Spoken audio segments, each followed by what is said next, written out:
నమః అండి. అందరికీ అక్షయ తృతీయ శుభాకాంక్షలు. అక్షయ తృతీయ అనగానే మనకి వైశాఖ శుద్ధ తదియ మనకి సింహాచల వరాహ నరసింహస్వామి తాలూకా ఆయన నిజరూప దర్శనమే అందరికీ కొన్ని కోట్ల మంది భక్తులు అక్కడికి వచ్చి లక్షలాది మందులు ఉదయం నుంచి తెల్లవారు నుంచి క్యూలో నిలబడి అంటే ఈ ఒక్కరోజే స్వామి తాలూకా నిజరూప దర్శనాన్ని మనకి కనపడుతుందన్నమాట. కాబట్టి చందనం అంతా తీసేసి మళ్ళీ కొత్త చందనాన్ని సాయంత్రానికి కొన్ని మణుగుల చందనాన్నేమో దానికేమో పూస్తారన్నమాట. అందుకు ఈ పగలంతా ఈ చందనంతో నిజంగా వరాహ నరసింహ స్వామి క్షేత్రము సింహగిరి చూడవలసిన చుట్టూరు పచ్చని చెట్లు, సముద్ర మట్టానికి కొన్ని వందల అడుగుల పైన ఉంటుంది. అన్ని గంధం చెట్లు, సంపెంగ చెట్లు, పనస, అన్ని సుగంధ పరిమళాలతోని ఆయుర్వేద చెట్లతోని కూడా ఉంటుంది చక్కగాను.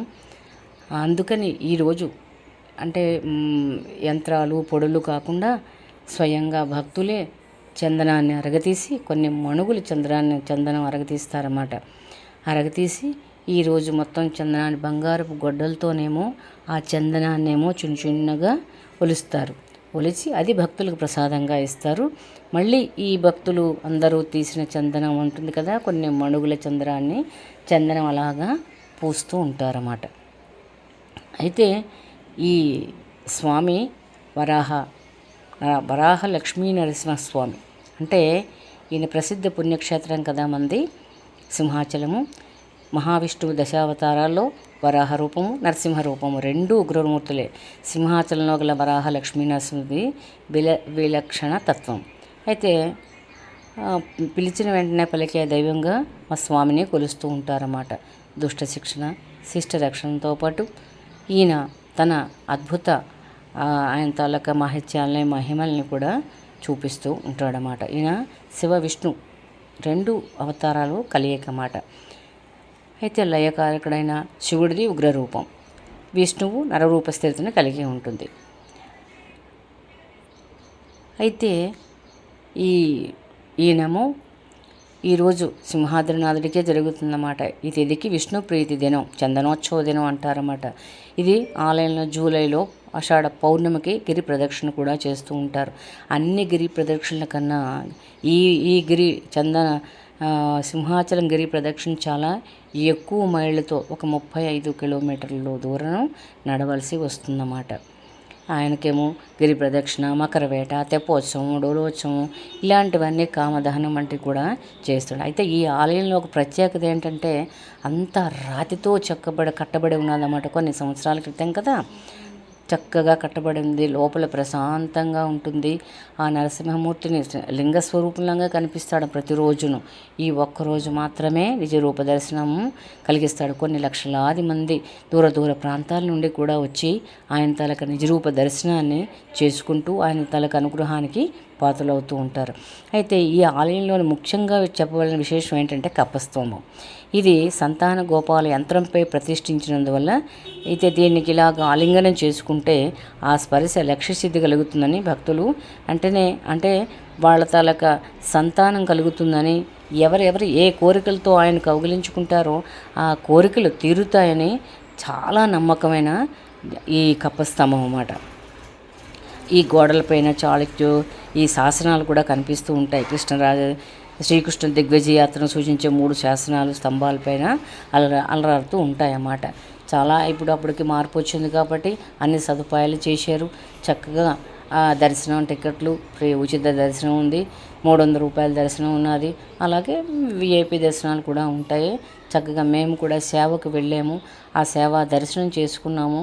అన్నీ కూడా చాలా అద్భుతంగా ఉంటాయి. కాబట్టి మీరు కూడా వీలైనప్పుడు ప్రతి సంవత్సరంలో ఒకేసారి వస్తుంది కాబట్టి ఆ రోజు చక్కగా ఈ స్వామివారి దర్శనాన్ని చేసుకుని స్వామి అనుగ్రహానికి పాత్రలు అవుదాం. అయితే ఈరోజు చక్కగా ఈ శ్లోకాన్ని మనం వీలైనన్ని సార్లు పఠిస్తే స్వామి అనుగ్రహానికి మనం పాత్రలు అవుతాం. ఓం ఉగ్రం వీరం మహావిష్ణుం జ్వలంతం సర్వతోముఖం నృసింహం భీషణం భద్రం యమామ్యహం.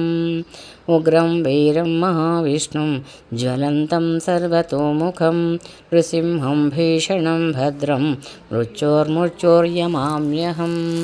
అంటే మనకందరికీ తెలుసు, నరసింహావతారంలో ప్రహ్లాదుడిని నరసింహావతారంలోని ప్రహ్లాదుడు కోరికపై నరసింహ అవతరించాడు. వరాహ రూపంలో హిరణ్యాక్షుని వధించాడు. అయితే ప్రహ్లాదుడిని ఆంతాలక ఉగ్ర రూపం, ఎందుకంటే ఆయన హిరణ్యాక్షుడు వరం కోరేటాడు కదా, నరుల చేత మానవుల చేత కానీ ఆయుధాల చేత కానీ ఎవరి చేత కూడా నేను చావకూడదని దానికి అతీతంగా నరసింహ అవతారంలో వచ్చి గోళ్లతోని ఉదయం కాదు సాయంత్రం రాత్రి కాకుండా సంధ్యా సమయంలో ఇంటి లోపల కానీ ఇంట్లో వెలుకలుగా కాకుండా ద్వారబంధం మీద కూర్చోబెట్టి చక్కగా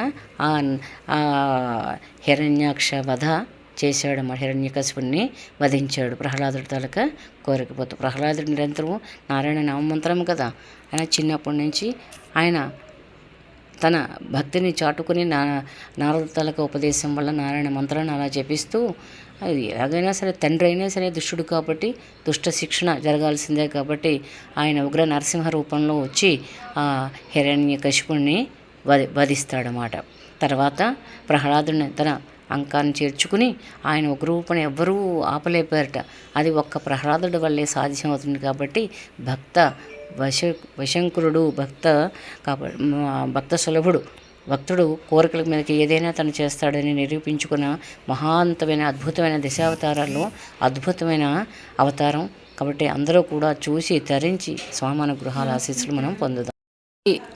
ఆంధ్రప్రదేశ్లో రాష్ట్రంలో విశాఖపట్నం జిల్లాలో విశాఖపట్నానికి 5 కిలోమీటర్ల దూరంలో చక్కగా ఆడ కొండల పైన ఉన్నాడు.